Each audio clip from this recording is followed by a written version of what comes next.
সুপ্রিয় ছাত্ররা, আশা করি তোমরা ভালো আছো। তোমাদের সাথে আজকে আমরা বিক্রিয়ার সক্রিয়ণ শক্তি নিয়ে আলোচনা করব।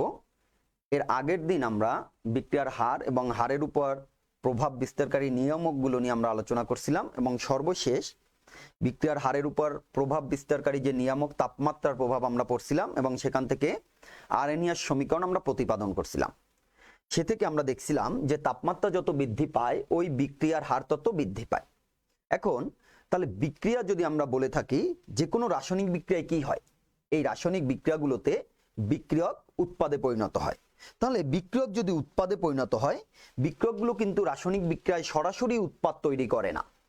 দেখো, যদি একটি রাসায়নিক বিক্রিয়া আমি বলি এই আর হচ্ছে রিঅ্যাকট্যান্ট, এই রিঅ্যাকট্যান্ট থেকে সে প্রোডাক্ট যদি তৈরি করতে চায় তাহলে এটা হচ্ছে পি প্রোডাক্ট। তাহলে বিক্রিয়কগুলো উৎপাদে পরিণত হবে। বিক্রিয়কগুলো উৎপাদে পরিণত হওয়ার পথে তারা একটি মধ্যবর্তী যৌগ তৈরি করে। এই মধ্যবর্তী যৌগটাকে যদি আমি এক্স ধরি, এক্স থেকে পরবর্তীতে তারা উৎপাদ পি উৎপন্ন করে। এখন প্রশ্ন হলো, এই রাসায়নিক বিক্রিয়ায় যে বিক্রিয়কগুলো উৎপাদে পরিণত হবে, এখানে মধ্যবর্তী একটি অবস্থা পার হয়ে তারপরে উৎপাদ গঠন করবে। তারা মধ্যবর্তী অবস্থায় না আসা পর্যন্ত কোনো বিক্রিয়ক বা মধ্যবর্তী অবস্থায় না এসে কোনো বিক্রিয়ক উৎপাদে পরিণত হতে পারে না। তাহলে আমার এই মধ্যবর্তী অবস্থায় কোন বিক্রিয়কগুলো আসবে? আমি যদি একটি রাসায়নিক বিক্রিয়ায় যে সকল বিক্রিয়কগুলো নিব, ওই বিক্রিয়কের সবাই কিন্তু বিক্রিয়ায় উৎপাদ তৈরি করবে না।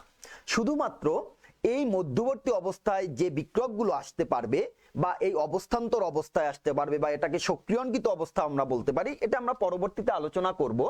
এই সক্রিয়ণকৃত অবস্থায় যে বিক্রিয়কগুলো আসবে, শুধুমাত্র সেই বিক্রিয়ক অণুগুলোই উৎপাদ গঠন করবে। তার মানে হলো সক্রিয়ণকৃত অবস্থায় আসতে হবে আগে বিক্রিয়ককে, তারপরে উৎপাদ তৈরি করবে। এখন যে বিক্রিয়কগুলো আমার বিক্রিয়ায় উপস্থিত আছে তারা সবাই এই সক্রিয়ণকৃত অবস্থায় আসতে পারে না। তাদের মধ্যে কিছু সংখ্যক বিক্রিয়ক সক্রিয়ণ অবস্থায় আসতে পারে। যারা আসতে পারে শুধুমাত্র তারাই উৎপাদ তৈরি করে, যারা আসতে পারে না তারা উৎপাদ তৈরি করতে পারে না। তাহলে বিক্রিয়কগুলোর মধ্যে সক্রিয়ণকৃত অবস্থায় আসার জন্য তাদেরকে একটি ন্যূনতম শক্তি অর্জন করতে হয়। এই যে ন্যূনতম শক্তি তাদের প্রয়োজন হয় বা দরকার হয়, সেই ন্যূনতম শক্তিকে আমরা বলি সক্রিয়ণ শক্তি বা অ্যাক্টিভেশন এনার্জি। এই ন্যূনতম শক্তিকে আমরা বলি কি? সক্রিয়ণ শক্তি বা অ্যাক্টিভেশন এনার্জি। আমরা আরএনএস সমীকরণে সক্রিয়ণ শক্তি নিয়ে আলোচনা করছিলাম। ওখানে ই এ একটা টার্ম ছিল আমাদের, সেটাকে বলে আসছিলাম আমরা, যেটা হচ্ছে অ্যাক্টিভেশন এনার্জি বা সক্রিয়ণ শক্তি। সেটা নিয়ে আজকে আমরা আলোচনা করব। তাহলে আসো, সক্রিয়ণ শক্তিটা কি? আমরা যদি একটি গ্রাফ অঙ্কন করি, দেখো এদিকে যদি আমি এদিকে বিক্রিয়ার অগ্রগতি আমি নিলাম, বিক্রিয়ার অগ্রগতি মানে হলো বিক্রিয়া কতটুকু সম্পন্ন হলো, সেটা বাম থেকে ডানে গেলে বিক্রিয়ার অগ্রগতি বৃদ্ধি পাবে, বিক্রিয়ার অগ্রগতি হবে। আর ওয়াই অক্ষ বরাবরে আমরা নিলাম তার স্থিতিশক্তি বা পটেনশিয়াল এনার্জি, স্থিতিশক্তি বা পটেনশিয়াল এনার্জি। তাহলে আমরা যে গ্রাফটা অঙ্কন করব, এখানে নিব পটেনশিয়াল এনার্জি ওয়াই অক্ষে আর এক্স অক্ষে নিব রিঅ্যাকশন কোঅর্ডিনেট। এখন মনে করো এখানে আমার রিঅ্যাকট্যান্ট আছে, এই রিঅ্যাকট্যান্ট প্রোডাক্টে পরিণত হবে। তাহলে এখানে তুমি ধরে নাও রিঅ্যাকট্যান্ট এটা হচ্ছে প্রোডাক্ট, আর এটা হচ্ছে তোমার ওই অবস্থান্তর অবস্থাটা, এটা হচ্ছে তোমার ওই অবস্থান্তর অবস্থা। তাহলে রিঅ্যাকট্যান্ট এই প্রোডাক্টে যেতে হলে এই পথ দিয়ে সে ধাবিত হবে।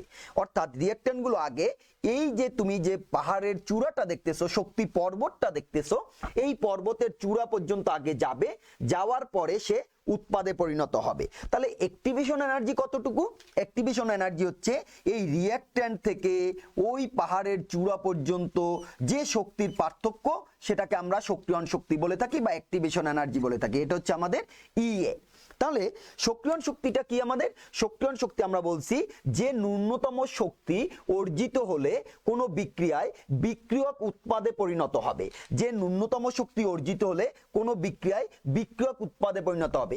মানে হলো এই পাহাড়ের চূড়ায় বা পর্বতের চূড়ায় যে বিক্রিয়কগুলো যেতে পারবে তারাই পরবর্তীতে উৎপাদে পরিণত হবে। তাহলে পাহাড়ের চূড়ায় বা পর্বতের চূড়ায় যেতে হলে, ওই শক্তি পর্বতের উপরে উঠতে হলে ওই বিক্রিয়ককে এই পরিমাণ শক্তি গেইন করতে হয়। তাহলে যে পরিমাণ শক্তি গেইন করে বা অর্জন করে কোনো বিক্রিয়ক ওই অবস্থান্তর অবস্থায় বা সক্রিয়ণকৃত জটিল অবস্থায় যেতে পারে, ওই শক্তিটাকে আমরা সক্রিয়ণ শক্তি বলে থাকি। তাহলে বিক্রিয়কগুলোর মধ্যে যে সকল বিক্রিয়ক অণু শুধুমাত্র এই পরিমাণ শক্তি অর্জন করতে পারে তারাই ওই বিক্রিয়ায় এই সক্রিয়ণকৃত জটিল অবস্থায় যেতে পারবে। আর যারা পারবে না এই পরিমাণ শক্তি অর্জন করতে, ওই বিক্রিয়কগুলো উৎপাদে পরিণত হতে পারবে না। যেমন তোমরা যখন পরীক্ষা দাও, পরীক্ষার হলে 100 জন স্টুডেন্ট যদি পরীক্ষা দাও, পাশের হার আমরা বলি 70। পাশের হার 70 মানে কি? 100 জনের মধ্যে 70 জন স্টুডেন্ট পাস করছে, 30 জন ফেল করছে। তাহলে তুমি মনে করো এখানে 100 জনের মধ্যে 70 জন এই পর্বতের চূড়ায় উঠতে পারছে, তার মানে এই পরিমাণ শক্তি অর্জন করতে পারছে। তার মানে পরীক্ষার পাস নম্বর যে 33 সেটা 70 জনে পেয়েছে। এইটাকে যদি তুমি 33 চিন্তা করো তাহলে এখানে 70 জন স্টুডেন্ট যেতে পারে, তার মানে ওই 70টা প্রোডাক্ট তুমি পাবে। পাশের হার হবে 70, আর বাকি যে 30 জন তারা এই পরিমাণ শক্তি অর্জন করতে পারে না, মানে 33 করে শতকরা পায়নি বিধায় তারা ফেল করলো। তাহলে আমার বিক্রয়ক অণুর সংখ্যা যদি 100 ধরি আমরা, সেক্ষেত্রে বিক্রয়ক অণুগুলোর মধ্যে যারা এই পরিমাণ শক্তি অর্জন করতে পারবে তারা এই শক্তি পর্বতের চূড়ায় অবস্থান করবে এবং তারা পরবর্তীতে উৎপাদ তৈরি করবে। এমন হবে না যে শক্তি পর্বতের চূড়ায় যাওয়ার পরে কোনো বিক্রয়ক উৎপাদ পরিণত করবে না, এটা হবে না।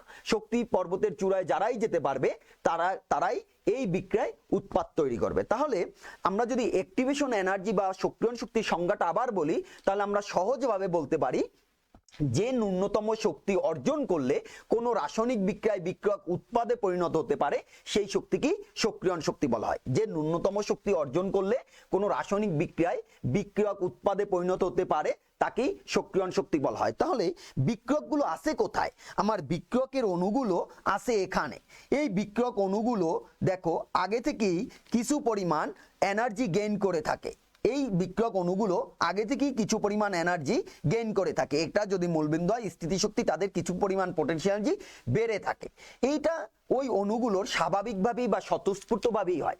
তখন এই সক্রিয়ণ অণুগুলো, এই অণুগুলো পরস্পর যখন সংঘর্ষে লিপ্ত হয়, ওই সংঘর্ষ থেকে তারা একটি গতিশক্তি লাভ করে বা কাইনেটিক এনার্জি লাভ করে।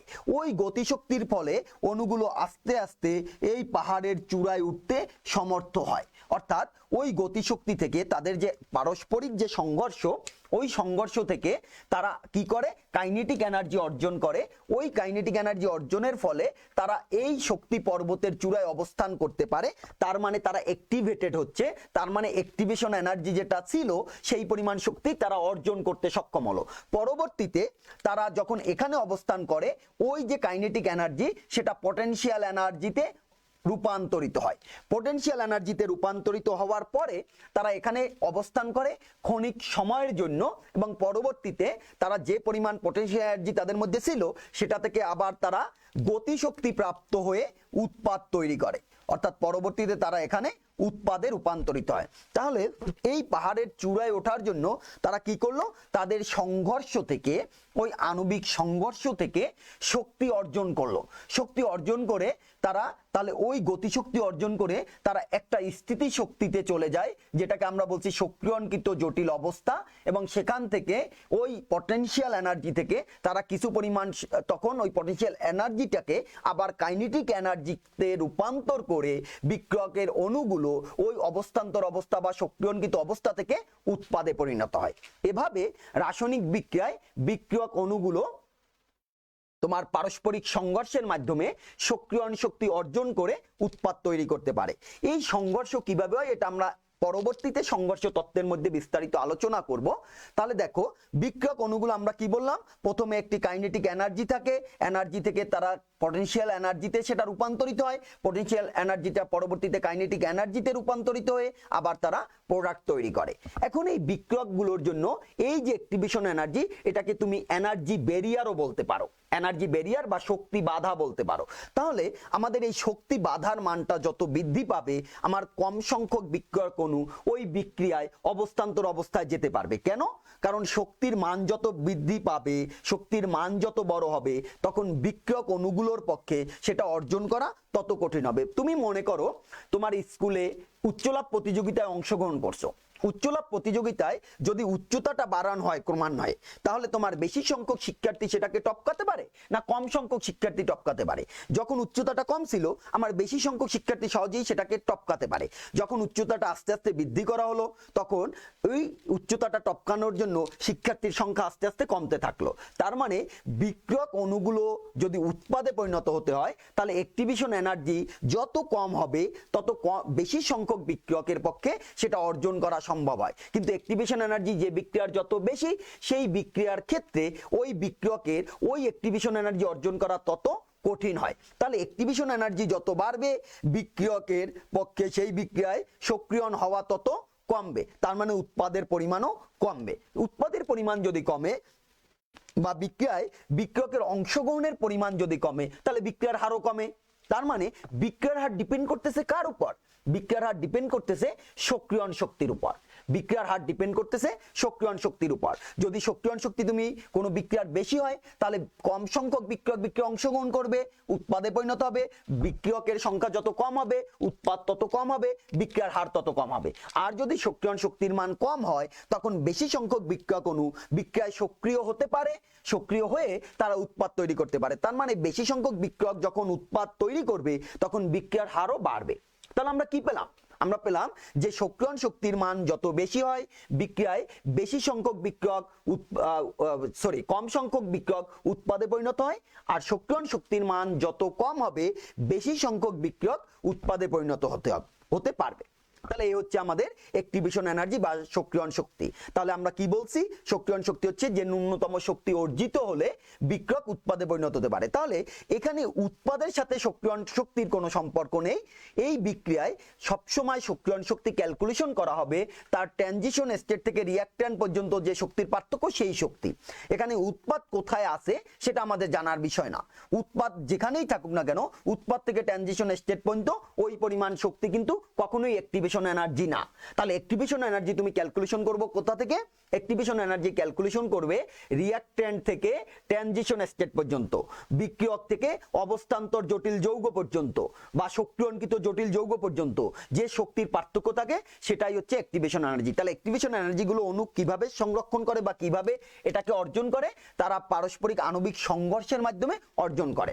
এই পারস্পরিক আণবিক সংঘর্ষের ফলে তাদের মধ্যে একটা গতিশক্তি সঞ্চিত হয়। ওই গতিশক্তির ফলে তারা লাফ দিয়ে এই অবস্থায় অবস্থান করতে পারে, অর্থাৎ অবস্থান্তর অবস্থায় বা জটিল অবস্থায় যেতে পারে। এবং এই অবস্থায় তাদের পটেনশিয়াল এনার্জি থাকে খুব বেশি। পটেনশিয়াল এনার্জি খুব বেশি থাকার কারণে ওই অবস্থাটা তাদের জন্য খুব খুব কম স্টেবল। অর্থাৎ পটেনশিয়াল এনার্জি যার যত বেশি, তার স্টেবিলিটি তত কম। তার মানে সক্রিয়ণকৃত জটিলটির তোমার স্টেবিলিটি খুবই কম হয়। কাজেই তারা কি চায়? তারা ওই পটেনশিয়াল এনার্জিকে যত দ্রুত পারে সেটা কাইনেটিক এনার্জিতে পরিণত করে এই উৎপাদে পরিণত হয়। এভাবে সক্রিয়ণ শক্তি অর্জন করে রাসায়নিক বিক্রিয়ায় বিক্রিয়কগুলো উৎপাদে পরিণত হতে পারে। আমরা যদি আরেকটি লেখচিত্র অঙ্কন করি, একটু দেখো। আমরা এদিকে নিলাম বিক্রিয়ার অগ্রগতি আর এদিকে নিলাম স্থিতিশক্তি। এটাকে আমরা পরবর্তীতে বলবো পটেনশিয়াল এনার্জি, সংক্ষেপ করে। বিক্রিয়ার অগ্রগতিটিকে বলবো রিঅ্যাকশন কোঅর্ডিনেট। বিক্রিয়ার অগ্রগতিকে বলবো রিঅ্যাকশন কোঅর্ডিনেট। তাহলে মনে করো একটি রাসায়নিক বিক্রিয়া আমার এভাবে সংঘটিত হলো। এই বিক্রিয়ক থেকে আমার উৎপাদ তৈরি হবে, এই উৎপাদ তৈরি হলো। এখন বিক্রিয়াটাকে আমি কি ধরে নিলাম? বিক্রিয়াটাকে আমি ধরে নিলাম এখানে এ থেকে আমার বিক্রিয়ায় উৎপন্ন হবে কি? বি। তাহলে এখানে আমার কি আছে? এখানে আছে এ আর এখানে আছে কি? বি। এই বিক্রিয়ায় আমার বিক্রিয়ক হচ্ছে এ আর উৎপাদ হচ্ছে বি। তাহলে আমরা আগেই বলছি যে কোনো বিক্রিয়ক উৎপাদে পরিণত হতে হলে তাকে এই ট্রানজিশন স্টেট পার হয়ে যেতে হয়। তাহলে এটাকে আমরা ধরলাম এক্স, এটাকে আমরা ধরে নিলাম এক্স। তাহলে এ থেকে এক্স হবে, এক্স থেকে বি হবে, এ থেকে এক্স হবে, এক্স থেকে বি হবে। তাহলে এই জায়গা থেকে পটেনশিয়াল এনার্জি বিক্রিয়কের এখানে এটা তারা স্বতঃস্ফূর্তভাবে কিছু পরিমাণ পটেনশিয়াল এনার্জি গেইন করে রাখে, ওই পটেনশিয়াল এনার্জি যে অণুগুলোর মধ্যে অর্জিত হয়, ওই অণুগুলো এখানে পারস্পরিক সংঘর্ষে লিপ্ত হয়। সংঘর্ষে লিপ্ত হওয়ার পরে সেই অণুগুলো থেকে কিছু সংখ্যক অণু বা বেশিরভাগ অণু তারা এই সক্রিয়ণকৃত জটিল অবস্থায় যেতে পারে, যারা পরবর্তীতে উৎপাদ তৈরি করে। তাহলে আমার এখানে বিক্রিয়কের জন্য আমার মোট পটেনশিয়াল এনার্জি কতটুকু? পটেনশিয়াল এনার্জি হচ্ছে এই মূলবিন্দু থেকে এই পর্যন্ত, এটাকে আমরা ধরে নিলাম ইএ। এই শক্তিটাকে আমরা ধরে নিলাম ইএ। আর বিক্রিয়া উৎপাদের জন্য কতটুকু? উৎপাদের জন্য সেটা হচ্ছে ইবি। উৎপাদের জন্য সেই শক্তিটা হচ্ছে ইবি। তাহলে আমার অ্যাক্টিভেশন এনার্জি কতটুকু? সক্রিয়ণ শক্তি কতটুকু? আমরা বলছি সক্রিয়ণ শক্তি হবে সর্বদা বিক্রিয়ক থেকে ট্রানজিশন স্টেট পর্যন্ত যেটা, তাহলে এটা হচ্ছে আমার এই বিক্রিয়ার জন্য সক্রিয়ণ শক্তি। এটা হচ্ছে আমার এই বিক্রিয়ার জন্য সক্রিয়ণ শক্তি। তাহলে আমার অবস্থান্তর জটিল অবস্থার সক্রিয় তার শক্তি কত? তার শক্তিটা আমরা ধরে নিলাম EX, তার শক্তিটা আমার ধরে নিলাম EX। তাহলে আমার এই বিক্রিয়ায় অ্যাক্টিভেশন এনার্জি কতটুকু? এই বিক্রিয়ার জন্য যদি আমরা অ্যাক্টিভেশন এনার্জি ধরি EA সমান হচ্ছে আমার এই EA আর EX এর পার্থক্য, EA আর EX এর পার্থক্য। তার মানে আমরা বলতে পারি EX মাইনাস EA। তাহলে কোনো রাসায়নিক বিক্রিয়ায় তোমার যে সক্রিয়ণ শক্তি তুমি ক্যালকুলেশন করবে, তোমরা একটু খেয়াল করো, যে সক্রিয়ণ শক্তি ক্যালকুলেশন করবে সেই সক্রিয়ণ শক্তি হবে বিক্রিয়কের স্থিতিশক্তি এবং ওই সক্রিয়ণকৃত জটিলের স্থিতিশক্তির পার্থক্য। বিক্রিয়কের স্থিতিশক্তি এবং ওই সক্রিয়ণকৃত তোমার জটিল যৌগের স্থিতিশক্তির পার্থক্য। এখন এই অবস্থায় আমার এই যে সক্রিয়ণকৃত জটিল তার শক্তি হচ্ছে এতটুকু, তার শক্তি এতটুকু। তাহলে আমার এ কি করলো? এর যে বিক্রিয়ক অণুগুলো তারা এই পরিমাণ শক্তি অর্জন করে ট্রানজিশন স্টেটে রূপান্তরিত হলো, সেই শক্তিটাকে আমরা ধরলাম কি E1। এবং আমার যখন তারা শক্তি রিলিজ করলো, শক্তি রিলিজের ক্ষেত্রে তারা দেখো এই পরিমাণ শক্তি তারা রিলিজ করে দিল, এটা হচ্ছে আমরা ধরে নিলাম E2, এটা হচ্ছে E2। তাহলে আমাদের এই যে বিক্রিয়ক এবং উৎপাদ এদের শক্তির মধ্যে একটি পার্থক্য থাকে। খেয়াল করো, তোমার উৎপাদ যদি এই বরাবরে হয়, বিক্রিয়কের শক্তি ছিল এই বরাবরে, তাহলে এই বরাবরে এইটুক পরিমাণ শক্তি আমার রাসায়নিক বিক্রিয়ায় বিক্রিয়ক এবং উৎপাদের মধ্যে পার্থক্য তৈরি করতে পারে। এই যতটুকু পরিমাণ শক্তি বিক্রিয়ক এবং উৎপাদের মধ্যে পার্থক্য করতে পারে ওইটাই হচ্ছে ওই রাসায়নিক বিক্রিয়ার তাপ শক্তির পরিবর্তন, যেটাকে আমরা এনথালপির পরিবর্তনও বলতে পারি এবং যেটাকে তোমরা এর আগে ডেল্টা H দ্বারা প্রকাশ করছো, তাহলে মোট তাপ শক্তির পরিবর্তন কত হবে? মোট তাপ শক্তির পরিবর্তন হবে কোনো রাসায়নিক বিক্রিয়ায় বিক্রিয়ক এবং উৎপাদের ওই যে পটেনশিয়াল এনার্জির পার্থক্য, ওই পার্থক্যটুকু, অর্থাৎ বিক্রিয়ক যেখানে ছিল তার স্থিতিশক্তি যতটুকু ছিল এবং উৎপাদ যেখানে পরিবর্তিত হয়ে গেল তার স্থিতিশক্তি যতটুকু হলো, এই দুই শক্তির পার্থক্যই হচ্ছে তাদের ডেল্টা H। তাহলে এখন প্রশ্ন হচ্ছে কোন রাসায়নিক বিক্রিয়ায় এই ডেল্টা H কি তোমার A এবং B এর মান অর্থাৎ EA এবং EB এর মান পরস্পর সমান হতে পারে কিনা? কোন রাসায়নিক বিক্রিয়ায় EA এবং EB এর মান পরস্পর সমান হতে পারে না। কেন পারে না? কারণ রাসায়নিক বিক্রিয়ায় তোমরা জানো বিক্রিয়ক অণুগুলোর মধ্যে পারস্পরিক তাদের যে বন্ধন থাকে সে বন্ধনটা ভাঙে, তারপরে উৎপাদের মধ্যে নতুন বন্ধন তৈরি হয়। তাহলে যদি বিক্রিয়ক অণুগুলোর বন্ধন এক ধরনের, উৎপাদ অণুগুলোর বন্ধন আর এক ধরনের, তাহলে অবশ্যই তাদের বন্ধন ভাঙতে প্রয়োজনীয় শক্তি এবং বন্ধন সৃষ্টিতে নির্গত শক্তি, এই দুই শক্তির পার্থক্য অবশ্যই থাকে। এ কারণে ডেল্টা H এর মান কোনো রাসায়নিক বিক্রিয়ার জন্যই শূন্য হতে পারে না। কেন পারে না? কারণ বিক্রিয়ক এবং উৎপাদের পটেনশিয়াল এনার্জির অবশ্যই পার্থক্য থাকে। তাহলে ডেল্টা H এর মান EA এবং EB এর মান তাদের কি হতে পারে? EA এবং EB এর মানের মধ্যে পার্থক্য থাকতে পারে। এখন যদি EA EB বড় হয় বা ছোট হয় সেক্ষেত্রে ডেল্টা H এর মান পজিটিভ হতে পারে এবং নেগেটিভ হতে পারে। এই বিক্রিয়ার জন্য আমরা কি দেখতে পাই? এই বিক্রিয়াটি বা এই কার্ভটির জন্য আমরা দেখতে পাই EA is greater than EB, EA is greater than EB। তাহলে ডেল্টা H যদি আমরা উৎপাদ থেকে চিন্তা করি, ডেল্টা H উৎপাদ থেকে যদি তোমার ডেল্টা H যদি আমরা উৎপাদ থেকে বিক্রিয়কের অ্যাক্টিভেশন এনার্জি বাদ দেই তাহলে EB মাইনাস হবে EA, EB মাইনাস হবে EA। তাহলে EA এবং EB এর মধ্যে বড় কে? EA। তাহলে সেক্ষেত্রে তোমার ডেল্টা H এর মানটা কেমন হবে? ডেল্টা H এর মানটা হবে নেগেটিভ। তাহলে এ ধরনের যদি তুমি কার্ভ পাও যে বিক্রিয়কের থেকে উৎপাদের শক্তি পর্বতের মাথা নিচে থাকবে, বিক্রিয়ক থেকে উৎপাদের শক্তি পর্বতের মাথা নিচে থাকবে, তাহলে ওই বিক্রিয়ায় ডেল্টা H এর মান কেমন হবে? ওই বিক্রিয়ার জন্য ডেল্টা H এর মান হবে নেগেটিভ। এখন ডেল্টা H এর মান যদি নেগেটিভ হয় সেই বিক্রিয়াকে তুমি কেমন বিক্রিয়া বলো? সেই বিক্রিয়াকে তুমি অবশ্যই তাপ উৎপাদী বিক্রিয়া বলো। তাহলে এই যে অ্যাক্টিভেশন এনার্জির কার্ভ, এই কার্ভ থেকে তুমি কি বুঝতে পারবে? এই বিক্রিয়া থেকে তুমি বুঝতে পারবে যে A থেকে যে B উৎপন্ন হলো এই বিক্রিয়াটা ডেল্টা H নেগেটিভ, মানে বিক্রিয়াটা হচ্ছে কেমন বিক্রিয়া? এই বিক্রিয়াটা হচ্ছে তাপ উৎপাদী বিক্রিয়া, এই বিক্রিয়াটা হচ্ছে তাপ উৎপাদী বিক্রিয়া। তাহলে দেখো আমরা বলছিলাম এর যে বিক্রিয়ক অণুগুলো তারা কি করে? এখানে সংঘর্ষে লিপ্ত হয়ে তারা কাইনেটিক এনার্জি অর্জন করে। তাহলে কতটুকু কাইনেটিক এনার্জি অর্জন করছে? এখানে E1 পরিমাণ কাইনেটিক এনার্জি অর্জন করছে। ওই কাইনেটিক এনার্জিটাকে তারা কোন এনার্জিতে রূপান্তর করছে? পটেনশিয়াল এনার্জিতে রূপান্তর করছে। পরবর্তীতে পটেনশিয়াল এনার্জি কে আবার তারা কি করছে কাইনেটিক এনার্জিতে রূপান্তরিত করে ওই স্থিতিশক্তিকে গতিশক্তিতে রূপান্তরিত করে এক্স থেকে বি হচ্ছে। তাহলে যদি তুমি গতিশক্তির হিসাব করো তাহলে বিক্রিয়কের যে গতিশক্তি ছিল তার থেকে উৎপাদের গতিশক্তিটা বেশি। গতিশক্তি যত বাড়ে ওই বিক্রিয়ায় তাপমাত্রার তত বৃদ্ধি ঘটে, ওই বিক্রিয়ার যখন তাপমাত্রা তত বৃদ্ধি ঘটে। তাহলে যে অতিরিক্ত পরিমাণ, এখানে গতিশক্তি ছিল কম, এখানে গতিশক্তি বেশি হলো, তাহলে যে পরিমাণ শক্তি সে অতিরিক্ত হলো, এই অতিরিক্ত গতিশক্তির কারণে সে কি করবে তাপ উৎপন্ন করবে, এই অতিরিক্ত শক্তির কারণেই সে তাপ উৎপন্ন করবে। তার মানে গতিশক্তি যত বেশি তত বিক্রিয়াটা তাপ উৎপাদের দিকে ধাবিত হবে। গতিশক্তির মান যখন বাড়বে তখন বিক্রিয়াটায় ওই অতিরিক্ত গতিশক্তি বা কাইনেটিক এনার্জি তাপ শক্তিতে রূপান্তরিত হবে। তার মানে বিক্রিয়াটা স্বতঃস্ফূর্তভাবে সংগঠিত হয়ে ওই বিক্রিয়ায় সে তাপ উৎপন্ন করে থাকে। তাহলে যদি তুমি কোনো তাপ উৎপাদী বিক্রিয়া দেখো, ওই তাপ উৎপাদী বিক্রিয়ার ক্ষেত্রে তুমি কি বলতে পারবে, তাপ উৎপাদী বিক্রিয়ার ক্ষেত্রে গতিশক্তি বৃদ্ধি পাবে, গতিশক্তি বৃদ্ধি পাবে। গতিশক্তি বৃদ্ধি পাওয়ার কারণেই আমাদের কি হচ্ছে ওই বিক্রিয়ায় তাপ শক্তির উৎপন্ন হচ্ছে।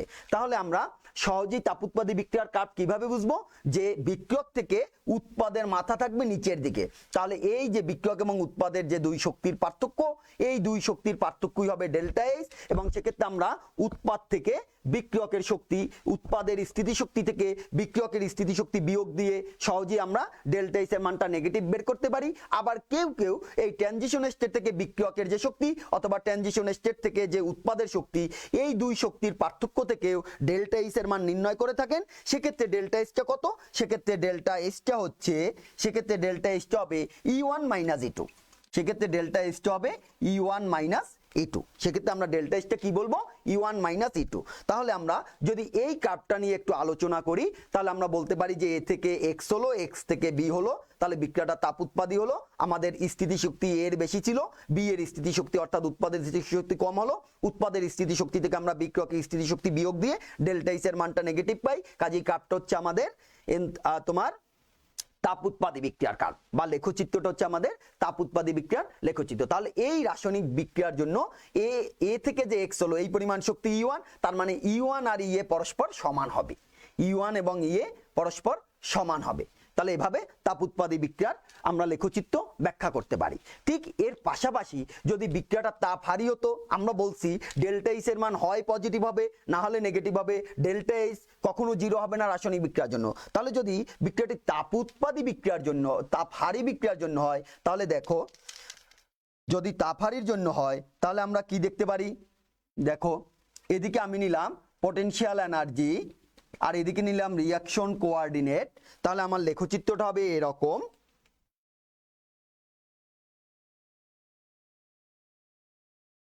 এটা। তাহলে আমার এবার বিক্রিয়ক হচ্ছে আমার এখানে এ, এখানে আমার বিক্রিয়ক হচ্ছে এ আর এটা হচ্ছে বি। আমি যদি উল্টে দেই, এটা বিক্রিয়াটা আমি ধরলাম বি থেকে এ, এই বিক্রিয়াটাকে আমরা ধরলাম বি থেকে, আগের বিক্রিয়াটার উল্টা। তাহলে আমার এখানে কে আছে, এইখানে আছে আমার বি, এই অংশটা হচ্ছে আমার বি, এই অংশটা হচ্ছে আমার এ, এবং এই বিক্রিয়ায় এটা হচ্ছে এক্স।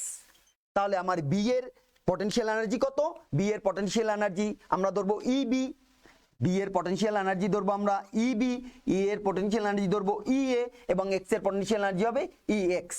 তাহলে এই বিক্রিয়ার জন্য আমার শক্তিয়ন শক্তি কতটুকু, এ কোথায় আছে সেটা বিষয় না, বিক্রিয়ককে তোমার বিক্রিয়ক হচ্ছে বি, তাহলে বি থেকে তোমার এক্স পর্যন্ত যে দূরত্ব সেটাকে বলবো আমরা তার অ্যাক্টিভেশন এনার্জি, এটা হচ্ছে ইএ, এটা হচ্ছে ইএ। অর্থাৎ আগে যে বিক্রিয়াটা যেভাবে সংগঠিত হয়েছিল, যদি বিক্রিয়াটা পশ্চাৎমুখীভাবে সংগঠিত হয় তাহলে আমরা দেখতেছি কি ঘটবে। তাহলে পশ্চাৎমুখীভাবে সংগঠিত হলে বি থেকে এ হচ্ছে, এবং সেক্ষেত্রে আমরা দেখতে পাচ্ছি যে বি এবং এ এর মধ্যে শক্তির একটি পার্থক্য থাকে। বি এবং এর মধ্যে এই যে শক্তির পার্থক্য হবে, এই শক্তির পার্থক্যটাই হবে ডেল্টা এইচ, এই শক্তির পার্থক্যটাই হবে ডেল্টা এইচ। তাহলে আমরা যেটা আগে ধরছিলাম যে ই এক্স থেকে দূরত্ব, এটাকে ধরলাম আমরা তাহলে E1, এটাকে ধরলাম আমরা E1, আর এই থেকে যে দূরত্বটা এটাকে ধরলাম আমরা E2, এটাকে ধরলাম E2। তাহলে আমরা এখানে ইএ এবং ইবি এর মধ্যে বড় কে, ইএ এবং ইবি এর মধ্যে দেখা যাচ্ছে যে ইএটা হচ্ছে বড়, ইবিটা হচ্ছে ছোট। তাহলে বলতে পারি EB is less than EA, EB is less than EA. তাহলে তুমি ডেল্টা এস কিভাবে নির্ণয় করতেছো? তুমি ডেল্টা এস নির্ণয় করতেছো উৎপাদের স্থিতিশক্তি থেকে বিক্রিয়কের স্থিতিশক্তি বিয়োগ করতেছো। তাহলে উৎপাদের স্থিতিশক্তি এখানে আমার ইএ বিয়োগ বিক্রিয়কের স্থিতিশক্তি ইবি, ইএ মাইনাস ইবি। এবার বলো ইএ ইবির মধ্যে বড় হচ্ছে ইএ, তাহলে বড়টা থেকে তুমি ছোটটা বিয়োগ করছো, তার মানে ডেল্টা এসটা কেমন হবে? ডেল্টা এসটা হবে তোমার পজিটিভ, ডেল্টা এসটা হবে পজিটিভ। তাহলে এই বিক্রিয়াটার কাপটা হবে কেমন? এই বিক্রিয়াটা হবে কেমন ধরনের বিক্রিয়া? এই বিক্রিয়াটা অবশ্যই হবে তাপহারী বিক্রিয়া। এই বিক্রিয়াটা আমার অবশ্যই হবে তাপহারী বিক্রিয়া। তাহলে তাপহারী বিক্রিয়া আমি কিভাবে চিনবো? তাপহারী বিক্রিয়ায় সক্রিয়ণ শক্তির কার্ভ আমি সহজেই চিনতে পারি এভাবে, যে সক্রিয়ণ শক্তির বিক্রিয়কের পোটেনশিয়াল এনার্জি থেকে উৎপাদের পোটেনশিয়াল এনার্জি থাকবে বড়, বিক্রিয়কের পোটেনশিয়াল এনার্জি থেকে উৎপাদের পোটেনশিয়াল এনার্জি থাকবে বড়। অথবা সহজভাবে তুমি বলতে পারো যে বিক্রিয়কের যে শক্তি পর্বতের মাথা যেখানে থাকবে তার থেকে উৎপাদের মাথাটা থাকবে উপরে। তাহলে এই বিক্রিয়ায় মাথা যেখানে ছিল বিক্রিয়কের, তার থেকে উৎপাদের মাথাটা নিচের দিকে চলে গেছে।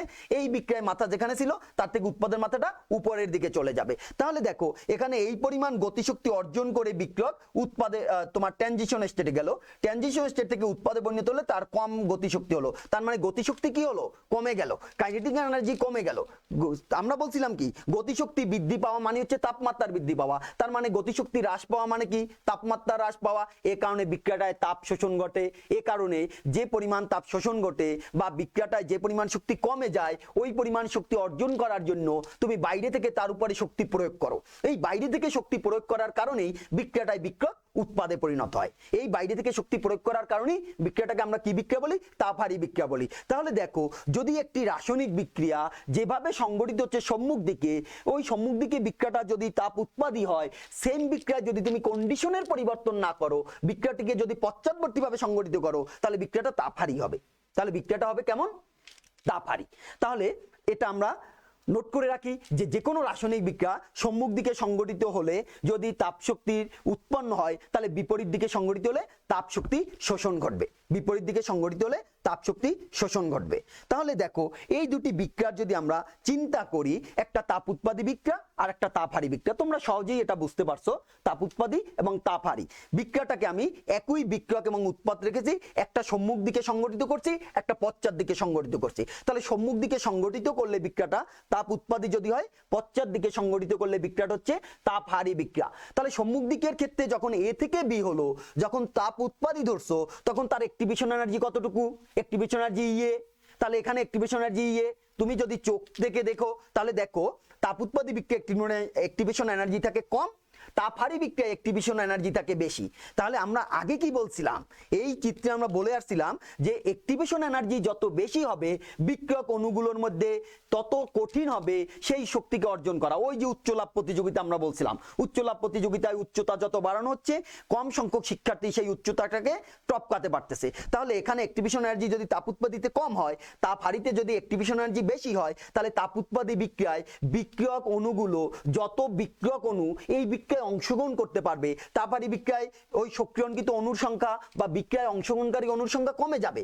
কেন কমে যাবে? কারণ তার অ্যাক্টিভেশন এনার্জি হাই। কেন কমে যাবে? Activation energy high. তাহলে তাপ উৎপাদী বিক্রিয়ায় তোমার বেশি সংখ্যক অণু অংশগ্রহণ করবে, তাপহারী বিক্রিয়ায় কম সংখ্যক অণু অংশগ্রহণ করবে। তাহলে কোন বিক্রিয়ার হার বেশি হবে?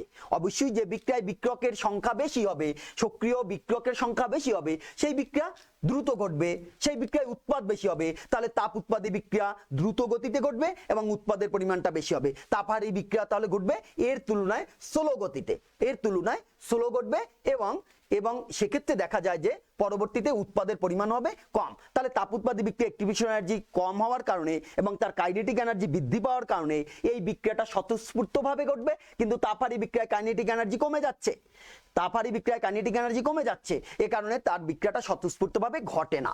স্বতঃস্ফূর্তভাবে না ঘটার কারণেই তোমাকে তাকে কি করতে হয়? বাইরে থেকে শক্তি প্রয়োগ করতে হয়। শক্তি প্রয়োগ করা মানে কি? তোমাকে ফোর্স করতে হয়। তুমি মনে করো স্বতঃস্ফূর্তভাবে লেখাপড়া করো না, তখন কি করে? তোমার টিচার তোমাকে প্রেশার দেয়, তোমার বাবা মা প্রেশার দেয়। আর যদি তুমি স্বতঃস্ফূর্তভাবে লেখাপড়া করো তাহলে প্রেশারের আর দরকার হয় না, বাইরে থেকে চাপের দরকার হয় না। তাহলে এখানে তারা স্বতঃস্ফূর্তভাবে বিক্রিয়ায় অংশগ্রহণ করে না। কেন?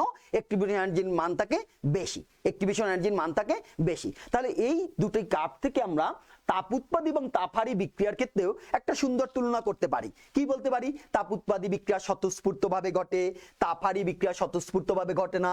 তাপ উৎপাদী বিক্রিয়ায় বেশি সংখ্যক বিক্রিয়া অংশগ্রহণ করে, তাপহারী বিক্রিয়ায় অংশগ্রহণকৃত বা সক্রিয় অণুর সংখ্যা থাকে কম। তাপ উৎপাদী বিক্রিয়া দ্রুত গতিতে ঘটে, তাপহারী বিক্রিয়া ধীর গতিতে ঘটে। তাপ উৎপাদী বিক্রিয়ায় উৎপাদের পরিমাণ বেশি, তাপহারী বিক্রিয়ায় উৎপাদের পরিমাণ কম। এখান থেকে আমরা সহজেই সে তুলনাটা করতে পারি। যদিও তাপ উৎপাদী এবং তাপহারীর তুলনা আমাদের খুব একটা দরকার নেই, আমাদের এই কার্ভটা জানা দরকার। তাহলে এই দুই কার্ভের মধ্যে তাপ উৎপাদীর মাথা, তাপ উৎপাদী বিক্রিয়া কেমনে বুঝবা তুমি কার্ভ দেখে? যে উৎপাদের মাথা থাকবে নিচের দিকে। তাপহারী বিক্রিয়া কেমনে বুঝবা? উৎপাদের মাথা থাকবে উপরের দিকে, উৎপাদের মাথা থাকবে উপরের দিকে। এখন তোমাদের বিক্রিয়ার ক্রম এবং আণবিকত্বের সংজ্ঞা আমি পড়েছিলাম, শুধু ক্রম এবং আণবিকত্ব পড়েছিলাম, আর কিছু সংজ্ঞাটাই পড়াইছি, আর কিছু পড়াইনি। যদি ওটা আমি বলে দিয়েছিলাম তোমাদের সিলেবাস বহির্ভূত। সেই জায়গায় যদি আসি, তোমাদের আণবিকত্বের সংজ্ঞার মধ্যে বলছিলাম যে বিক্রিয়ার ধীরগতির ধাপে যতগুলো বিক্রিয়া অংশগ্রহণ করে সেই সংখ্যাই হচ্ছে তার আণবিকত্ব। তাহলে বিক্রিয়ায় একটা ধীরগতির ধাপ থাকবে, একটা দ্রুত গতির ধাপ থাকবে। তুমি এই বিক্রিয়াটাকে চিন্তা করো, রিঅ্যাক্ট্যান্ট প্রোডাক্টে পরিণত হচ্ছে, মধ্যে একটা ট্রানজিশন স্টেট পেয়েছো। এবার এটাকে তুমি পাহাড় চিন্তা করো, এবার পাহাড়ে অণুগুলো উঠবে, পাহাড়ে তুমি নিজে উঠো, তোমার নিজের পাহাড়ে উঠবা, উঠে পাহাড়ের চূড়ায় যাবে, এরপরে নামবে। তোমার জন্য কোনটা সহজ? তোমার জন্য সহজ কোনটা? অবশ্যই পাহাড়ের চূড়ায় উঠতে যাওয়াটা সহজ না কঠিন? অবশ্যই কঠিন, কারণ উপর দিকে যখন তুমি উঠবে তোমাকে কি করতে হয়? অভিকর্ষ স্তনের বিপরীতে কাজ করতে হয়। অভিকর্ষ স্তনের বিপরীতে কাজ করতে হলে তোমাকে সেখানে কষ্টটা বেশি হয়। তাহলে বিক্রিয়ক অণুগুলোর কথাও একইভাবে তুমি চিন্তা করো, তাদের এখান থেকে এই চূড়ায় যেতে বেশি সময় লাগে। কেন সময় লাগে? কারণ তাকে উঠতে হয়। যখন চূড়া থেকে সে নেমে যায় তখন সে সহজেই নামাটা সহজ, যেহেতু সহজেই নামতে পারে। তার মানে রিঅ্যাক্ট্যান্ট থেকে ট্রানজিশন স্টেটে ম্যাক্সিমাম রিঅ্যাকশনের ক্ষেত্রে কি হয়? রিঅ্যাক্ট্যান্ট থেকে ট্রানজিশন স্টেটে যাওয়ার এই রাস্তাটা স্লো হয় বা ধীর গতিতে হয়, এবং ট্রানজিশন স্টেট থেকে প্রোডাক্টের এই রাস্তাটা দ্রুত গতিতে হয়। তাহলে আমরা বলতে পারি এই রিঅ্যাক্ট্যান্ট থেকে ট্রানজিশন স্টেট, আগেই বলছি যে কোনো বিক্রিয়ায় ট্রানজিশন স্টেট বা অবস্থান্তর অবস্থা তৈরি না করে কখনো বিক্রিয়ক উৎপাদে পরিণত হতে পারে না। তার মানে এই বিক্রিয়াটার এই ধাপটা হবে ধীর গতির ধাপ, এই বিক্রিয়াটা হবে ধীর গতির ধাপ, এবং এই ধাপটা হবে দ্রুত গতির ধাপ। তাহলে এটুকু আমরা জেনে রাখি। রিঅ্যাকশনের ক্ষেত্রে কি হবে? রিঅ্যাকশন যখন ট্রানজিশন স্টেটে আসবে তখন সে আস্তে আস্তে উঠতে থাকবে উপরের দিকে, এবং যখন উপরে উঠে গেল তখন ওই উপরে ওঠার পরে কি হচ্ছে? তার পোটেনশিয়াল এনার্জি হাই হয়ে যাচ্ছে। পোটেনশিয়াল এনার্জি হাই হয়ে যাওয়া মানে কি? পোটেনশিয়াল এনার্জি হাই হয়ে যাওয়া মানে হচ্ছে সে ওখানে স্টেবল না, সে দ্রুত স্টেবিলিটি অর্জন করতে চায়। সাথে সাথে ওই পোটেনশিয়াল এনার্জিকে সে কাইনেটিক এনার্জিকে ডাইভার্ট করে সাথে সাথে ওখান থেকে উৎপাদ তৈরি করে ফেলে। তার মানে পরের ধাপটা দ্রুত গতিতে ঘটে। তাহলে এই হচ্ছে আমাদের অ্যাক্টিভেশন এনার্জি। এরপর হচ্ছে তাপ উৎপাদী বিক্রিয়া অ্যাক্টিভেশন কার্ভ এবং তাপহারী বিক্রিয়ার অ্যাক্টিভেশন এনার্জির কার্ভ। এইটা হচ্ছে আমাদের সক্রিয়ণ শক্তির কার্ভ। তাহলে সক্রিয়ণ শক্তির সংজ্ঞা যদি আবার একটু তোমাদের বলি, যে ন্যূনতম শক্তি অর্জিত হলে কোনো রাসায়নিক বিক্রিয়ক উৎপাদে পরিণত হতে পারে, সেই ন্যূনতম শক্তিকে অ্যাক্টিভেশন এনার্জি বলবে। অ্যাক্টিভেশন এনার্জি সবসময় ক্যালকুলেশন করবে ট্রানজিশন স্টেট থেকে রিঅ্যাক্ট্যান্ট পর্যন্ত শক্তির পার্থক্যকে, উৎপাদ কোথায় আছে সেটা জানার বিষয় না। সেক্ষেত্রে আমরা তাপ উৎপাদী দেখলাম, তাপ উৎপাদীর পোটেনশিয়াল এনার্জি বিক্রিয়কের থেকে উৎপাদের পোটেনশিয়াল এনার্জির মাথাটা থাকবে নিচের দিকে, এর উল্টাটা হবে তাপহারীর ক্ষেত্রে। তাহলে এই হচ্ছে পোটেনশিয়াল এনার্জি বনাম রিঅ্যাকশন কোঅর্ডিনেট, স্থিতিশক্তি বনাম বিক্রিয়ার অগ্রগতির কার্ভ, এবং আমাদের অ্যাক্টিভেশন এনার্জি বা সক্রিয়ণ শক্তির কার্ভ। এখন প্রশ্ন হচ্ছে এই সক্রিয়ণ শক্তি বিক্রিয়কগুলো কিভাবে তোমার অর্জন করতে পারে? আমরা বলছি যে সক্রিয়ণ শক্তিগুলো বিক্রিয়ক অণুগুলো পারস্পরিক সংঘর্ষের মাধ্যমে অর্জন করে থাকে। অর্থাৎ অণুগুলো যখন বিক্রিয়া করার উপযোগী হয় তখন স্বাভাবিকভাবেই তাদের মধ্যে কিছুটা শক্তি সঞ্চিত হয়। মনে করো কোনো খেলোয়াড় সে মাঠে যদি খেলতে নামে তাহলে তার আগে একটু কি করে? ওয়ার্ম আপ করে, একটু প্র্যাকটিস করে, উপরের দিকে দেখবা ওয়ার্ম আপ করে, একটু দৌড়াদৌড়ি করে, লাফ ঝাঁপ দেয়, এইটাই। তাহলে বিক্রিয়ক অণুগুলো যখন এভাবে বিক্রিয়ায় অংশগ্রহণ করতে চাবে, ওই বিক্রিয়ায় অংশগ্রহণ করার জন্য তারা ওয়ার্ম আপ করে। এই ওয়ার্ম আপ করার জন্য তারা কিছু পরিমাণ শক্তি স্বতঃস্ফূর্তভাবে বা একাকী গেইন করতে পারে। ওই গেইনের ফলেই কিন্তু রিঅ্যাক্ট্যান্ট কিছুটা উপরে থাকে, তার পোটেনশিয়াল এনার্জি কিছুটা বেড়ে থাকে। ওই পোটেনশিয়াল এনার্জি কিছুটা বৃদ্ধিরত অবস্থায় অণুগুলো পারস্পরিক সংঘর্ষে লিপ্ত হয়। অণুগুলো যখন পারস্পরিক সংঘর্ষে লিপ্ত হয়, ওই সংঘর্ষ থেকেই বিক্রিয়ক অণুগুলো বিক্রিয়ায় ট্রানজিশন স্টেটে যেতে পারে, অর্থাৎ বিক্রিয়ক অণুগুলো উৎপাদে পরিণত হতে পারে। তাহলে বিক্রিয়ক অণুগুলো উৎপাদে পরিণত হওয়ার জন্য তাদের যে পারস্পরিক সংঘর্ষ সেটা মাস্ট ঘটতেই হবে। যদি পারস্পরিক সংঘর্ষ তাদের মধ্যে না ঘটে তাহলে বিক্রিয়ক অণু কখনোই উৎপাদে পরিণত হতে পারে না। যদি পারস্পরিক সংঘর্ষ তাদের না ঘটে তাহলে বিক্রিয়ক অণু কখনোই উৎপাদে পরিণত হতে পারে না। তাহলে এই যে অ্যাক্টিভেশন এনার্জি যেটা অর্জন করে তারা গতিশক্তির মাধ্যমে, সেই গতিশক্তি অর্জন করে তারা কিসের মাধ্যমে? তাদের পারস্পরিক সংঘর্ষের মাধ্যমে। তাদের পারস্পরিক সংঘর্ষের মাধ্যমে, এই পারস্পরিক সংঘর্ষের মাধ্যমে তারা যে গতিশক্তি অর্জন করে ওই গতিশক্তির মাধ্যমেই বিক্রিয়ক অণুগুলো ট্রানজিশন স্টেটে যেতে পারে। তার মানে বিক্রিয়া ঘটার পূর্ব শর্ত হচ্ছে সংঘর্ষ হওয়া। বিক্রিয়া ঘটার পূর্ব শর্ত হচ্ছে বিক্রিয়ক অণুগুলোর মধ্যে পারস্পরিক সংঘর্ষ হওয়া। তাহলে এবার আমরা চলে যাই সেই সংঘর্ষ তত্ত্ব বা কলিশন থিওরিতে কি বলা হয়েছে। সংঘর্ষ তত্ত্বে এই কথাই বলা হচ্ছে যে সংঘর্ষ তত্ত্বে যে শর্তগুলো আছে সেই শর্তগুলোর মধ্যে প্রথম শর্ত হচ্ছে যে বিক্রিয়ক অণুগুলো বা অণু, পরমাণু বা আয়ন যারাই বিক্রিয়ায় অংশগ্রহণ করবে তাদের মধ্যে অবশ্যই সংঘর্ষ হতে হবে। তাহলে আমরা যদি একটু সংঘর্ষ তত্ত্ব নিয়ে আলোচনা করি, এটা অল্প একটু আমরা আলোচনা করব, এটা নিয়ে বেশি না। সংঘর্ষ তত্ত্বে তাহলে প্রথম শর্ত কি? প্রথম শর্ত হচ্ছে বিক্রিয়ক অণু, পরমাণু বা আয়নগুলোর মধ্যে অবশ্যই সংঘর্ষ হতে হবে। তাহলে আমরা দেখলাম কি বিক্রিয়ক অণুগুলোর মধ্যে সংঘর্ষ হতে হবে। প্রথম শর্ত হচ্ছে সংঘর্ষ হতে হবে। বিক্রিয়ক অণুগুলো যখন সংঘর্ষে লিপ্ত হবে ওই সংঘর্ষের মাধ্যমে তারা কাইনেটিক এনার্জি পাবে। ওই কাইনেটিক এনার্জি, তার মানে সে কাইনেটিক এনার্জি মাধ্যমেই বা ওই সক্রিয় শক্তি অর্জনের মাধ্যমেই ট্রানজিশন স্টেটে যাবে। অর্থাৎ বিক্রিয়া সংঘটিত হওয়ার পূর্ব শর্ত হচ্ছে তাদের মধ্যে সংঘর্ষ হতে হবে। এরপরে দ্বিতীয় শর্তে বলা হলো তারা যে সংঘর্ষটা করবে সেই সংঘর্ষটা অবশ্যই একটি ন্যূনতম শক্তি সঞ্চয়ের মাধ্যমে করতে হবে বা ন্যূনতম শক্তি সহযোগে করতে হবে। তাহলে সংঘর্ষ ঘটার দ্বিতীয় শর্ত কি? ন্যূনতম শক্তি সহযোগে সংঘর্ষ হতে হবে। ন্যূনতম শক্তি সহযোগে সংঘর্ষ হতে হবে। তার মানে সংঘর্ষ হতে হবে। তার মানে হলো তুমি যে সংঘর্ষ করবা সেই সংঘর্ষে যদি বিক্রিয়ক অণুগুলো খুবই দুর্বল থাকে তাহলে কিন্তু তারা ওই বিক্রিয়ায় উৎপাদ তৈরি করবে না। তার মানে সংঘর্ষ হতে হলে তাকে অবশ্যই একটি ন্যূনতম একটি শক্তি অর্জন করে তারা সংঘর্ষ করতে হবে। তৃতীয় শর্ত হচ্ছে, তিনটা শর্ত আমরা পড়বো এখানে। তৃতীয় শর্ত হচ্ছে সংঘর্ষ হতে হবে একটি নির্দিষ্ট দিকবিন্যাস সহযোগে। অর্থাৎ সংঘর্ষ তুমি এলোপাতারি সংঘর্ষ করছো তাহলে উৎপাদ হবে না। তাহলে সংঘর্ষ হতে হবে কেমন? সংঘর্ষ হতে হবে নির্দিষ্ট তোমার দিকবিন্যাস সহযোগে।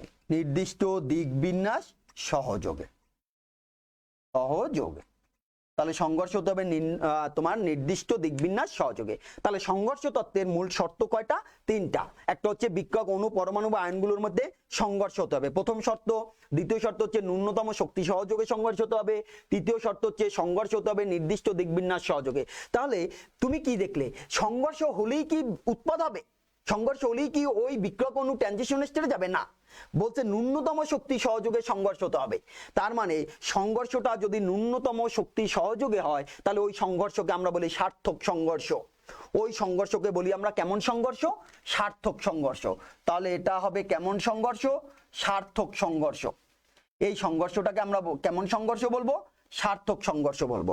তাহলে সংঘর্ষ হলেই যে উৎপাদ হবে ব্যাপারটা এমন না। তাহলে সংঘর্ষ যদি হতে হয় তাহলে যদি সার্থক সংঘর্ষ হয় শুধুমাত্র তবেই উৎপাদ তৈরি হবে। যদি সংঘর্ষ ব্যর্থ হয় তাহলে উৎপাদ তৈরি হবে না। মনে করো বাংলা মুভির নায়ক আর নায়িকা পরস্পর অপোজিট দিক থেকে আসছে, তাদের মধ্যে একটা ধাক্কা লাগার ফলে তাদের মধ্যে রিলেশন হবে।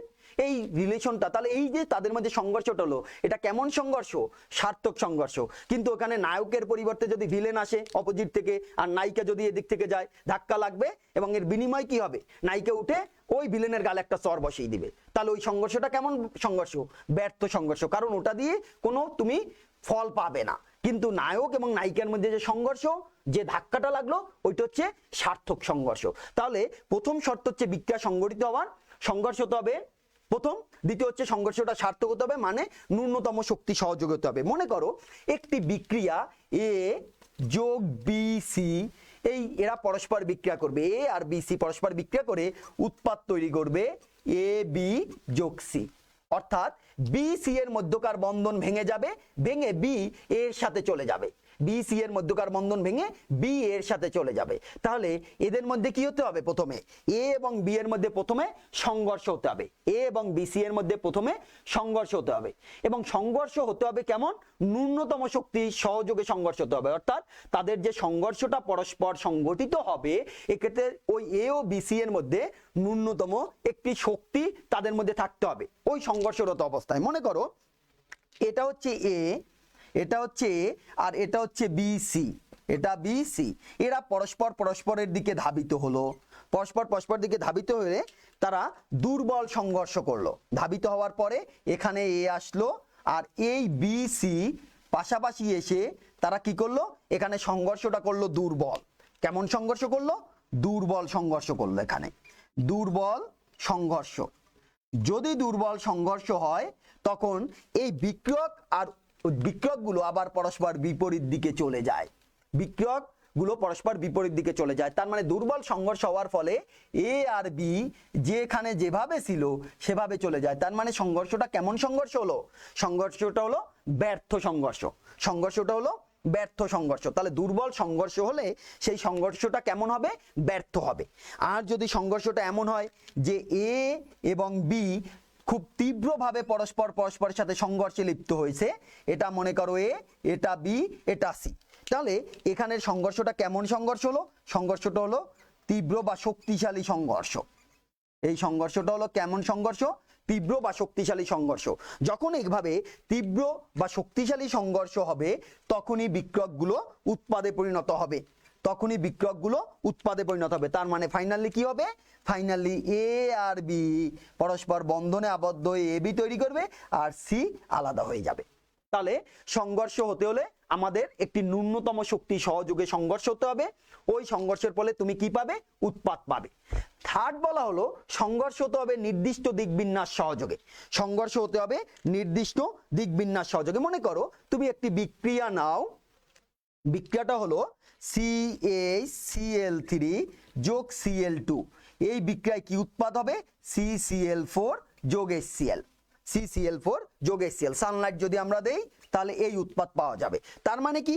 তার মানে হচ্ছে একটি হাইড্রোজেনকে একটি ক্লোরিন প্রতিস্থাপিত করে কার্বন টেট্রাক্লোরাইড তৈরি করবে, কার্বন টেট্রাক্লোরাইড তৈরি করবে। তাহলে এখানে যদি বিক্রিয়কটা এমন হয়, দেখো এইটা হচ্ছে তোমার কার্বন পরমাণু, এটা হচ্ছে কার্বন পরমাণু, কার্বনের সাথে কয়টা হাইড্রোজেন আছে? তোমার একটা হাইড্রোজেন আছে। তাহলে তুমি ধরে নাও এটা হাইড্রোজেন পরমাণু, আর ক্লোরিন আছে কয়টা? তিনটাই। একটা ক্লোরিন, দুটা ক্লোরিন, তিনটা ক্লোরিন, ক্লোরিন ক্লোরিন ক্লোরিন। এবার আরেকটা ক্লোরিন অণু একে এর সাথে সংঘর্ষ করতে আসছে। ক্লোরিনটা আসছে কোথা থেকে? এই দিক থেকে আসছে। আর একটা ক্লোরিন সংঘর্ষ করতে আসছে, সংঘর্ষ করতে আসছে। তাহলে ক্লোরিন যখন এদিক থেকে আসবে, কার্বনের এই দিকে তিনটা ক্লোরিন অবস্থান করতেছে। তাহলে তিনটা ক্লোরিন মানে তিনটি বড় গ্রুপ একদিকে থাকার কারণে অপর যে ক্লোরিন পরমাণু একে ধাক্কা দিতে আসবে, সে ওদের বাধার সম্মুখীন হবে।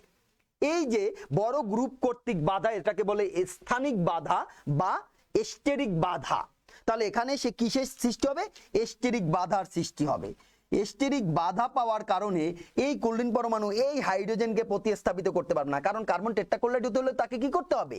এই হাইড্রোজেনকে প্রতিস্থাপিত করতে হবে। কিন্তু সে এই বড় দিক গ্রুপগুলো যেদিকে আসে সেই দিক থেকে আসার কারণে সে বাধার সম্মুখীন হচ্ছে। যে বাধাটাকে আমরা কি বাধা বলছি? স্টেরিক বাধা। এই স্টেরিক বাধার কারণে এই ক্লোরিন কি করবে না? এই হাইড্রোজেনকে ধাক্কা দিতে পারবে না। কিন্তু ক্লোরিনটা যদি এদিক থেকে ধাবিত হতো, ক্লোরিনটা যদি এদিক থেকে ধাবিত হতো, তাহলে ওই ক্লোরিন পরমাণু এই হাইড্রোজেনকে প্রতিস্থাপিত করে কার্বন টেট্রাক্লোরাইড তৈরি করতে পারত। তাহলে ক্লোরিন যদি এদিক থেকে সংঘর্ষে লিপ্ত হয় তাহলে উৎপাদ তৈরি হবে, উৎপাদ CCl4 হবে। আর যদি এদিক থেকে হয় উৎপাদ হবে না, এদিক থেকে হলে উৎপাদ হবে না। তাহলে আমাদের সংঘর্ষ তত্ত্বের থার্ড শর্তে কি বলা হচ্ছে? সংঘর্ষ হতে হবে নির্দিষ্ট দিক বিন্যাস সহযোগে। তার মানে তুমি এলোপাতারি সংঘর্ষ করছো, কোনো লাভ হবে না। সংঘর্ষ একটা নির্দিষ্ট দিক দিয়ে ঘটতে হবে। অর্থাৎ তুমি যাকে সংঘর্ষ করে যাকে তুমি সরিয়ে দিতে চাও, সে যেদিকে আছে সেদিক থেকে যদি তুমি সংঘর্ষে লিপ্ত হতে পারো, শুধুমাত্র সেক্ষেত্রেই তুমি একটি ভালো ফলাফল পেতে পারো। যদি উল্টা দিক থেকে আসো তাহলে আর তুমি ভালো ফলাফল পাবে না। তাহলে আর ভালো ফলাফল পাবে না, মানে তুমি আর উৎপাদ তৈরি করতে পারবে না। এ হচ্ছে আমাদের কোলিশন থিওরি বা সংঘর্ষ তত্ত্ব। তাহলে আমি যদি আবার একটু বলি, প্রথমে হচ্ছে বিক্রিয়ক অণু পরমাণু বা আয়নগুলোর মধ্যে সংঘর্ষ হতে হবে। দ্বিতীয় শর্ত হচ্ছে ন্যূনতম শক্তি সহযোগে সংঘর্ষ হতে হবে। ন্যূনতম শক্তি সহযোগে সংঘর্ষ হওয়া মানে হচ্ছে সার্থক সংঘর্ষ। তৃতীয় হচ্ছে সংঘর্ষ হতে হবে একটি নির্দিষ্ট দিকবিন্যাস সহযোগে। এই তিনটা শর্ত হচ্ছে আমাদের একটি সার্থক বিক্রিয়ার জন্য প্রযোজ্য। একটি বিক্রিয়ায় তুমি উৎপাদ পাওয়ার জন্য এই তিনটা শর্তকে মানতে হবে। এরপরে আমরা আরেকটা টপিক নিয়ে একটু আলোচনা করি, সেটা হচ্ছে আমাদের অবস্থান্তর অবস্থা তত্ত্ব।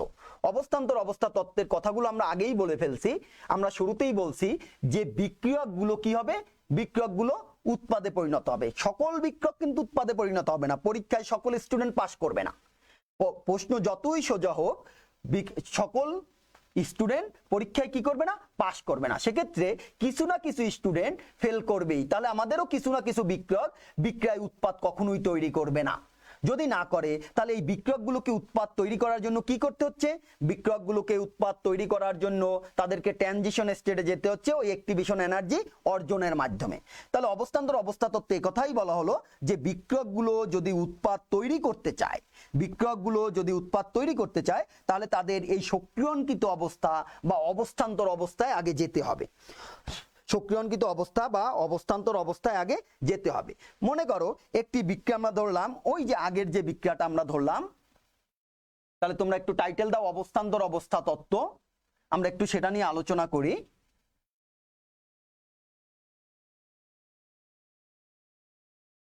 অবস্থান্তর অবস্থা তত্ত্ব।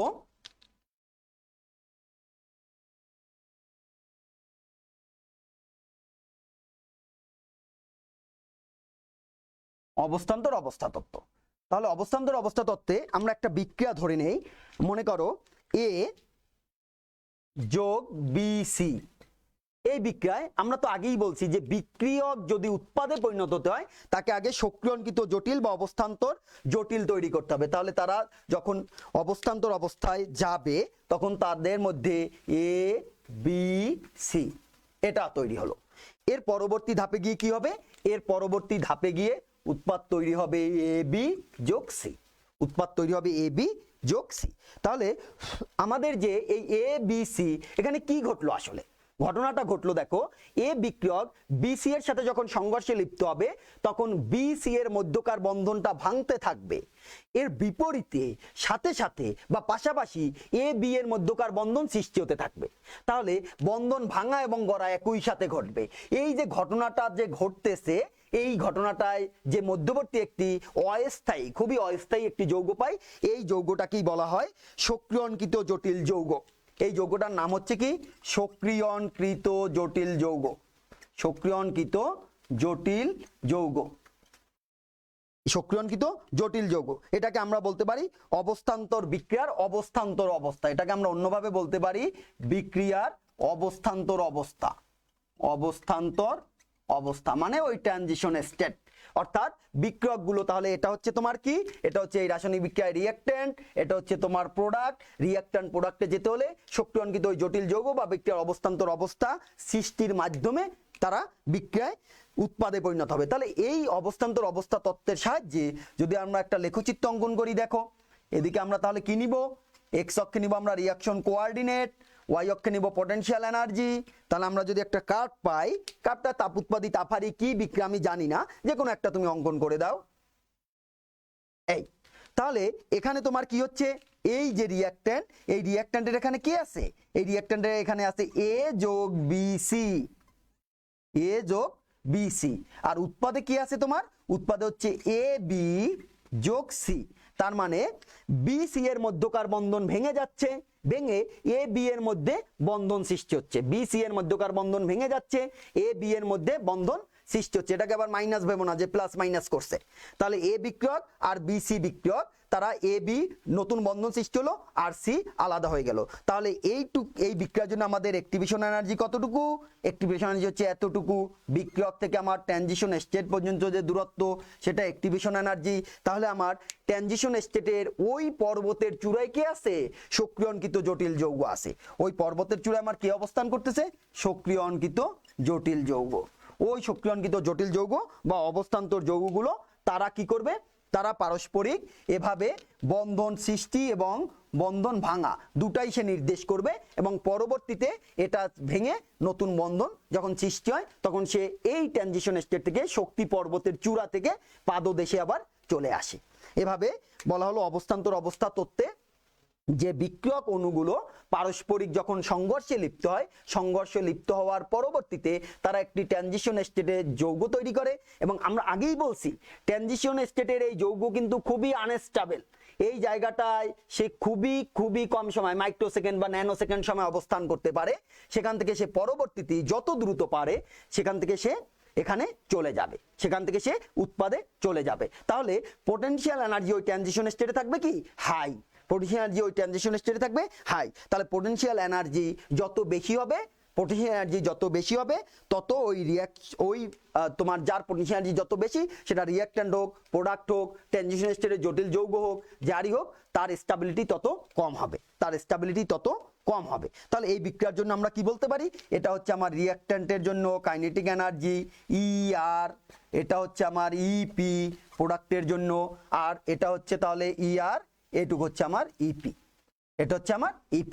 তাহলে ER আর EP, তাহলে এই ক্ষেত্রে তোমার সক্রিয়ণ শক্তি ইয়ে হবে ER এর সমান, সক্রিয়ণ শক্তি হচ্ছে ER এর সমান। এটাকে আমরা অন্যভাবে বলতে পারি, ERটা হচ্ছে বিক্রিয়কের সক্রিয়ণ শক্তি, উৎপাদ যদি আবার বিপরীতভাবে সংঘটিত হয়, একটু আগে যেটা আমরা দেখছিলাম, তাহলে এটা হবে তখন এটা হয়ে যাবে বিক্রিয়ক, এটা উৎপাদ, তখন এটা বিক্রিয়কের সক্রিয়ণ শক্তি। এই হচ্ছে অবস্থান্তর অবস্থা তত্ত্ব। তাহলে অবস্থান্তর অবস্থা তত্ত্বের মূল কথা কি, অবস্থান্তর অবস্থা তত্ত্বের মূল কথা হচ্ছে অবস্থান্তর অবস্থায় না গিয়ে কোনো বিক্রিয়ক উৎপাদ তৈরি করতে পারবে না, অবস্থান্তর অবস্থায় না গিয়ে কোনো বিক্রিয়ক উৎপাদ তৈরি করতে পারবে না। তাহলে আমরা আজকে খুব ইম্পর্টেন্ট একটা টপিক নিয়ে আলোচনা করলাম, সক্রিয়ণ শক্তি, তারপরে দেখলাম তাপ উৎপাদী বিক্রিয়া সক্রিয়ণ শক্তি কার্ভ, তাপহারী বিক্রিয়া সক্রিয়ণ শক্তি কার্ভ, তারপরে এই সক্রিয়ণ শক্তি তারা কিভাবে অর্জন করে, সংঘর্ষের মাধ্যমে অর্জন করে, সংঘর্ষ তত্ত্ব বললাম, সংঘর্ষ তত্ত্বের মূল নীতি নিয়ে আমরা আলোচনা করলাম, তারপরে আমরা চলে আসলাম অবস্থান্তর অবস্থা তত্ত্বে। আজকে আমাদের লেকচার এ পর্যন্ত থাকবে, পরবর্তীতে তোমাদের সাথে এই পরের টপিকগুলো নিয়ে, প্রভাবক নিয়ে বা ক্যাটালিস্ট, এটা নিয়ে আমরা পরবর্তী লেকচারে আলোচনা করব। তাহলে সবাই ভালো থেকো, আজকের মতো আল্লাহ হাফেজ।